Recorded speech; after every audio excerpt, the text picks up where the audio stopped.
As 1861 becomes 1862, Lincoln is increasingly frustrated. He's increasingly besieged politically, and he begins pushing his commanders to move.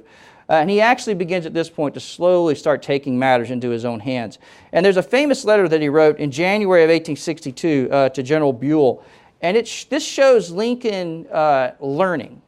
Lincoln had no military experience, no military reading even before he became president. But he actually becomes a fairly good strategic thinker during the war.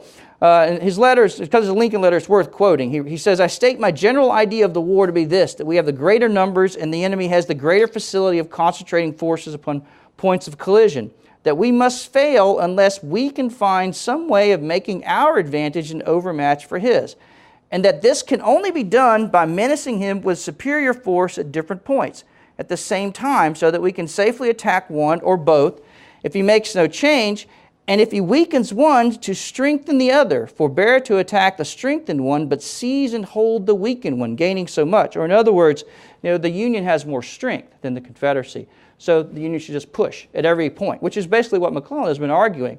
And Lincoln's arguing, if you push, the Confederacy is going to crack somewhere. They just don't have the strength to resist everywhere.